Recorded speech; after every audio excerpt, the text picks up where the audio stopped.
This video is about how to implement healing foods into our daily diet. We have already talked about the nutrients that we need to heal optimally and the nutrients we need if we've chosen to breastfeed. But now let's get into how do we actually eat healthy on a daily basis, or even just in general, as we're also trying to take care of a tiny human and heal from either surgery or birth. So let's just get down to basics. What is real food anyway? I've talked, a little bit probably already about real food and how that's the basis of what I recommend getting back to is just real foods. And what I mean by that is less packaged processed foods and more food in its whole natural form, or meals made from those whole foods. Another way to say this is unadulterated foods that haven't really been messed with too much, because even if you're buying something with just a few ingredients, like if some of those ingredients might be food additives or preservatives, you're just getting more steps away from the food's original form. And every time something is processed in a plant, a lot of times the nutrients are depleted, at least a little bit. So that's what I mean by getting back to real food. Food as close to its natural form as possible. Free of chemicals, additives, added sugar, preservatives, if possible. So very basic here. How to hydrate. Water is not the only source of hydration. I know there's a lot of people out there who really have a hard time getting enough water in throughout the day, and that's not the only thing that you can use for hydration. So preferably during this healing time, you're not going to be drinking ice water. You're going to be drinking water that's either room temperature or warm. And that's because cold water constricts our blood vessels, slows down our digestion, and our body has to work harder to bring our internal temperature back to homeostasis for healing. So other ways to hydrate: bone broth or soup, coconut water. And the reason for that is it has electrolytes in it, specifically potassium, that just helps our body absorb and use water more efficiently. Herbal teas are great. Herbal teas usually don't contain caffeine. That's why I say herbal specifically. Fruits and fresh juices, but, probably staying away for the most part from processed juices or juices from concentrate. Vegetables are actually hydrating. So if you have a ton of vegetables in your daily diet or fruits, you are getting a significant amount of hydration from that. And then electrolytes help our body to use water more efficiently, process it. And so electrolytes kind of enhance hydration. My daily recommendation for water intake is half your body weight in ounces. This can be in combination from any of the above fluid sources. So if you're a little bit under, but you're kind of consuming those other things, that's wonderful. You're probably right on target.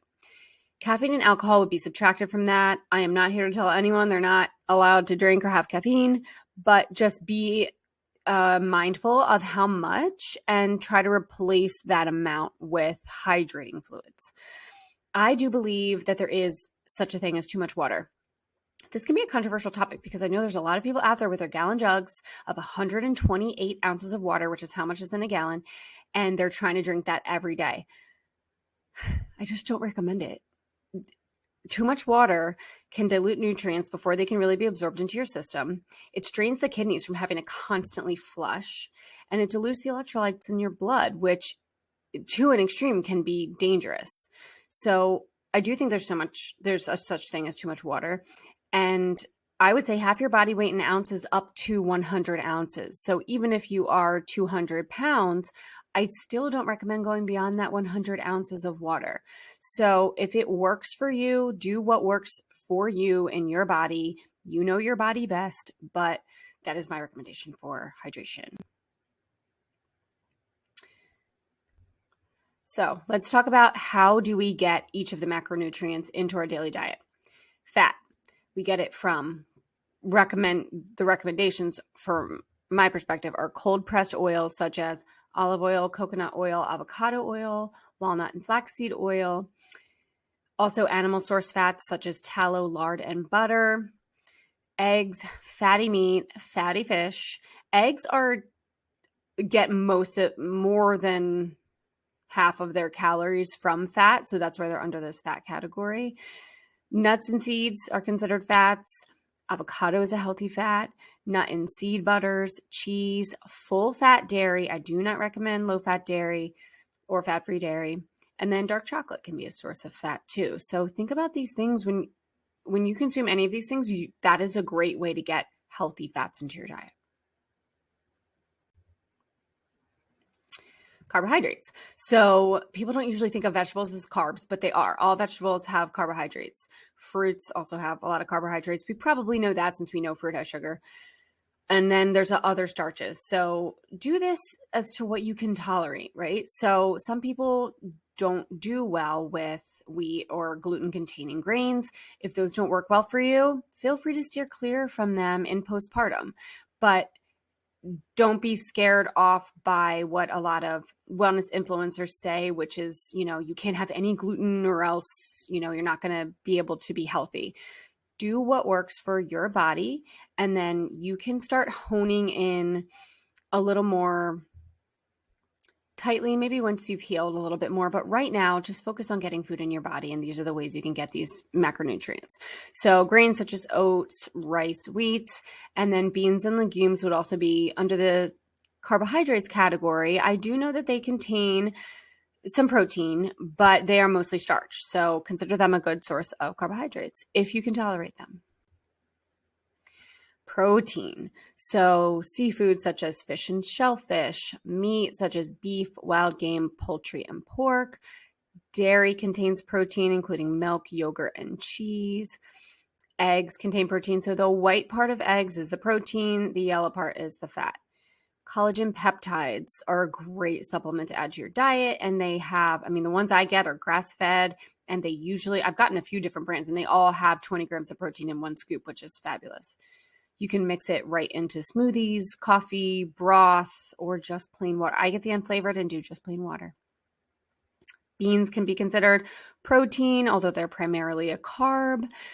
And our body does need some other nutrients in order to transform the protein in beans to a protein that our body can use. And then nuts are primarily fat, but they also do have some protein. So in all of this, quality does matter.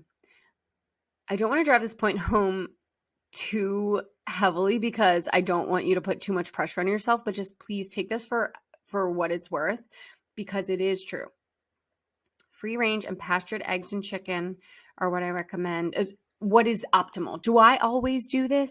No. Do I try to do this when it's not cost prohibitive? Yes. Pastured or grass-fed meats, wild-caught fish and seafood, organic produce for the dirty dozen. So there's usually a list of around a dozen fruits, vegetables that are most impacted by pesticide use, like they transfer the most into the foods. And so you'd be consuming the most pesticides if you eat those dirty dozen foods. So if you try to shoot for organic for some things, look up what the dirty dozen are and try to get those organic if you can, if it's not cost prohibitive.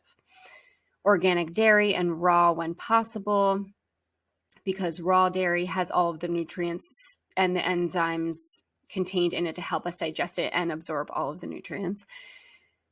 Cold pressed oils. The difference is if it doesn't say it's cold pressed, then it's usually heated to really high temperatures, which destroys the nutrients in it and kind of transforms those potentially healthy fats into trans fats, which aren't good for our cell membranes. Our cell membranes are made up of fat.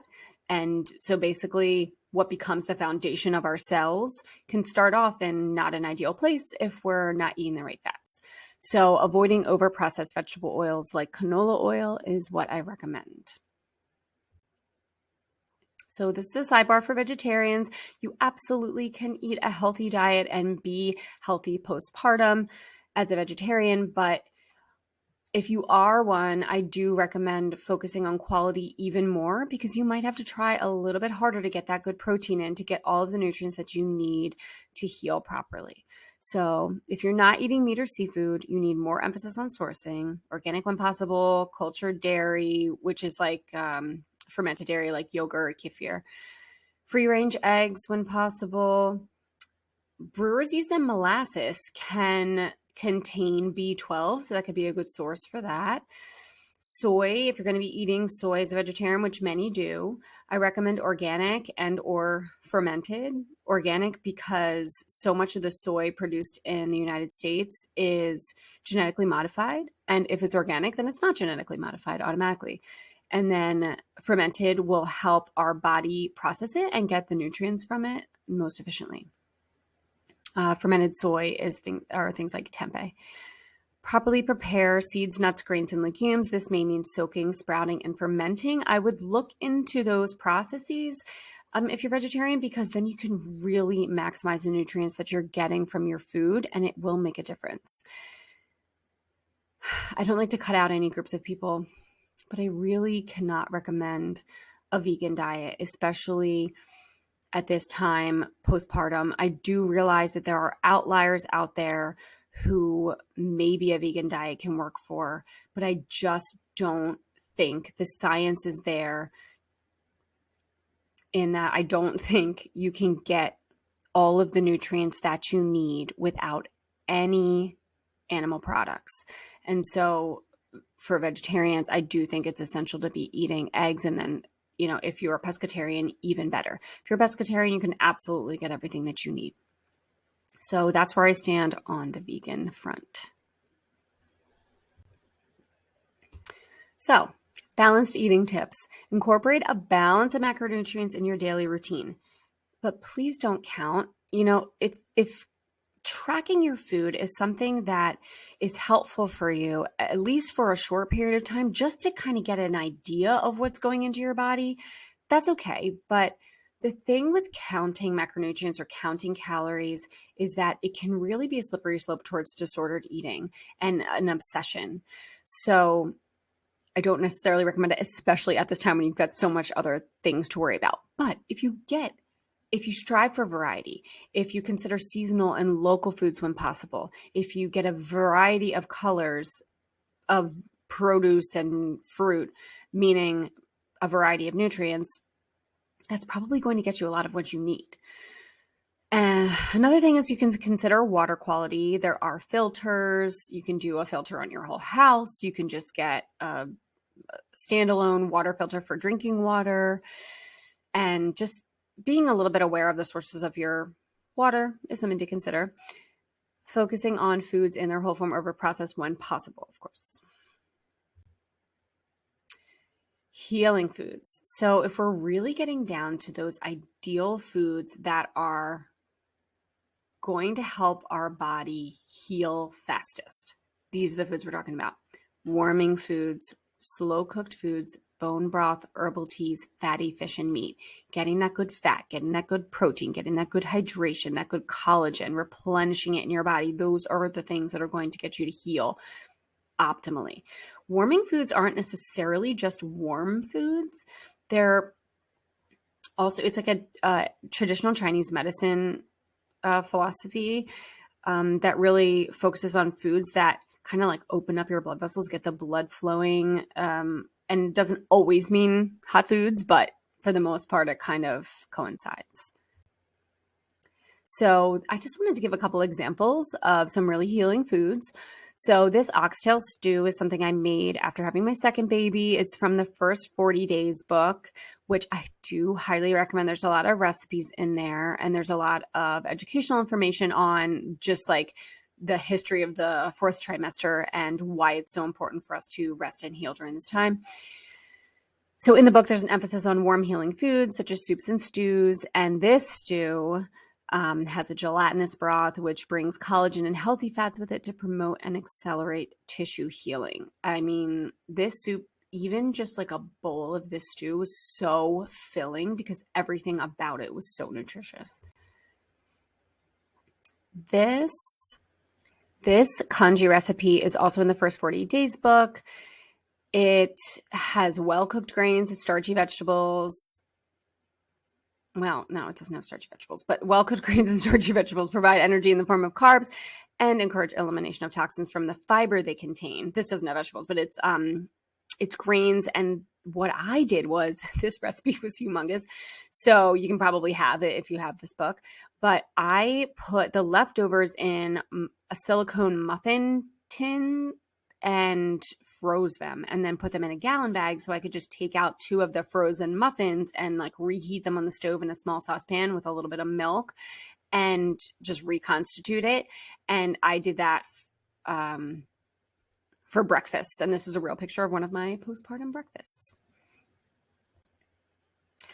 So, on the topic of fiber, constipation is a common complaint postpartum.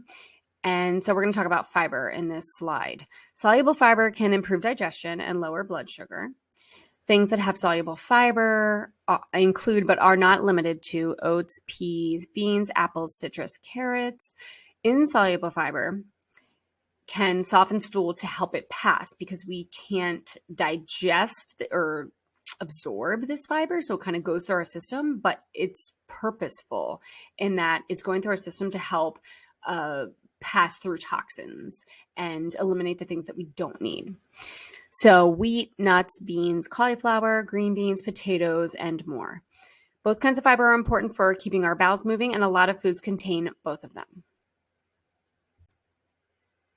So I thought we should talk about meal planning for a little bit, because once we actually have the bandwidth to start cooking and preparing food for ourselves again, actually planning will be key, because I don't expect you to have to think about throughout the day, what are we going to eat tonight? Okay, do we need to go to the store and all of that? So if you actually do meal plan, like on a weekend, think about your meals for the week, assess what you have in the pantry and fridge and freezer, and make a plan. And then you can have somebody else go shopping for you, or your partner, or whatever. Or if you would like an outing, then go for it. So we use a meat delivery service called ButcherBox, and it is so helpful, because then that's just like an area of the store we don't necessarily have to go to at all unless we need something that we can't get from ButcherBox.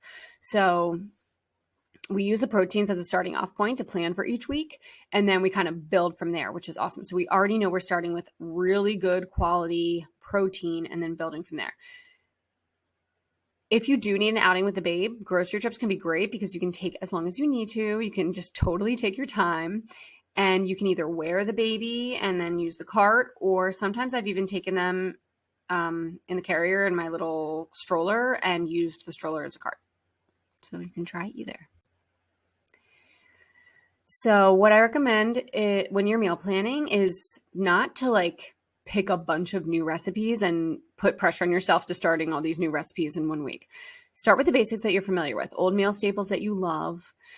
I also love to browse social media, follow a couple accounts that you really kind of like the food that they're making, or they're making really healing foods, and you can get inspiration from them. Grab a postpartum book like the First 40 Days and cook some of their recipes. Restock your pantry with foods you love, or ask helpful friends and family to help with this. So people do want to help. And so if you say, could you get us a couple staples, or even just list some really easy things for them to get, I'm sure people would love to help you. And when in doubt, for a meal, pick a protein, a starch, and a veggie, and you are good to go. So this may seem basic, but I just want to talk briefly about stocking your pantry. So I know I did talk about eat foods that are fresh, eat whole foods in their natural form, and we can do that for the most part, right? But having some of these things in our pantry, which may contain some preservatives, there's always, even with processed or packaged foods, there's always like a spectrum, right? There's always like the ones with the fewer ingredients, the ones with the fewer preservatives. So do what you can, and then you can look into quality of ingredients down the line if you don't have the bandwidth for it now. So what I recommend is having some boxed or canned soups and broth on hand, canned veggies like diced tomatoes. For things like crock pot meals, you can just throw in canned beans, or you can do dried beans. Coconut milk, especially if you don't do dairy, tuna, pasta and sauce. And, there's so many pastas on the market now that are gluten-free. So there's so many options. Peanut butter and jelly, rice, potatoes, onions, those vegetables that don't go bad quickly. Baking basics, because sometimes it's nice to like make a banana bread and have that for breakfast for the week or something. Oats and oatmeals, herbal teas, especially those designed for postpartum, like recovery tea and mother's milk. I like both of those. Recovery tea is from Pink Stork and mother's milk is from Traditional Medicinals. Stocking your freezer. This is definitely important. So a variety of meats I recommend. Homemade broth if you've made it ahead of time. Homemade soups, especially if somebody like makes you a bunch of soup and you're like, I'm not going to eat all of this in the next couple of days. Freeze some of it. Then you'll have a meal later on. Pre-made meals that either you've made for yourself or people have made for you. Enchiladas, lasagna, congee. Those are all good ideas. Delivery meals like Daily Harvest, Balanced Bites meals. I think Territory Foods has frozen meals. So those can be, either like a crutch that you use because they're all healthy, or they can just be like a backup. And sometimes it's even peace of mind, like, oh, if I can't think of anything else, I'll have one of these meals. Frozen veggies are great. The nutrient content in frozen veggies is excellent. Like a lot of them are flash frozen right at a peak ripeness. And so they are perfectly great to have on hand. Meal starters, like for example, from Trader Joe's, their veggie fried rice, or things that you can you start with that. You can build a meal from there and just doctor it up with lots of veggies and good protein. Prepped crock pot meals. So if you are super on top of things, which I would have loved to be, but I did not do this, you can prepare like diced veggies and chicken and a sauce and herbs or whatever in a frozen gallon bag, and then dump the whole thing into a crock pot and have like a ready-made meal that'll just sit and set it and forget it all day. And then, of course, like I said, pack away leftovers that you won't eat in time, because then that will give you meals for later. What we did, and this was primarily for the breast milk storage, is that we got an extra freezer that we have in our garage. So ours is 13 cubic feet. It's a stand-up freezer. I think I'm putting a link to it in the product recommendations in one of the modules. But I do recommend this, especially if you're going to be breastfeeding and potentially storing milk. And if you have the means and the space, of course. Stocking your fridge. So this is going to be a little bit harder to keep up with, of course, because these things go bad a little bit faster. But having eggs on hand is such a great, easy protein and fat to be able to grab. Having dark leafy greens you can throw into soups or cook up with breakfast. Veggies that last, like carrots, cabbage, and celery. Broth that you're going to use, within the allotted time before it goes bad. Yogurt, kefir, other dairy, milk of choice, any condiments you might need, homemade batch tea. So I don't know if I mentioned this, but I would take some of my herbal teas, like the recovery tea, and put a bunch of the tea bags in a pot, boil water, and let the tea bag sit, and then put it all into a pitcher. And then in the morning, I'd pour myself some, but I would let it get to room temperature before I drank it, and just to have that tea throughout the day. You can have lunch meat and cheeses. There are good quality lunch meats out there. Applegate Farms is a good brand as of right now, but there are definitely brands out there that have good ingredients. That includes hot dogs, a couple points down. Hot dogs aren't all bad, just consider ingredients. Cheese for snacking. And when family and friends come over and they say, what can we bring? Say, can you bring some fruit? Because those are the things that are going to go bad the fastest. And I don't expect you to go to the grocery store every few days. So you may be overwhelmed by everything we just talked about, but remember the basic points. Hydrate. Eat mostly fresh foods versus packaged when you can. Focus on warming, slow-cooked food and drinks, and quality does matter, but we are not being dogmatic. Remember other meal options you can consider: meal delivery service, like the Frozen Foods, Balanced Bites, Territory Foods, Daily Harvest. Meal kits, if you are into that, like HelloFresh and Blue Apron, where they give you everything you need. You do have to do prep work, but it's, at least partly done for you. And then let's not be afraid of takeout. It is not bad or wrong to get food from restaurants. Just consider how often. And, I'm sure if you're health conscious, you've kind of found restaurants nearby that use a little bit better ingredients. So, pick a day or two per week to give yourself a break from cooking, and don't beat yourself up if you're getting takeout. Bottom line.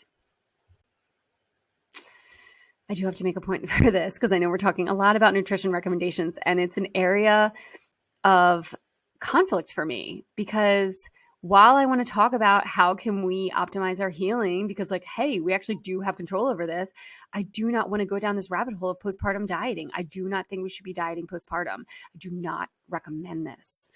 You need nutrients postpartum in order to heal. This means you need to eat food uninhibited by restrictive eating tendencies. You need to eat when you're hungry. If you stop when you're full, that's fine. We're not focusing on any of those weight loss tips right now, because now is not the time to be focused on weight loss.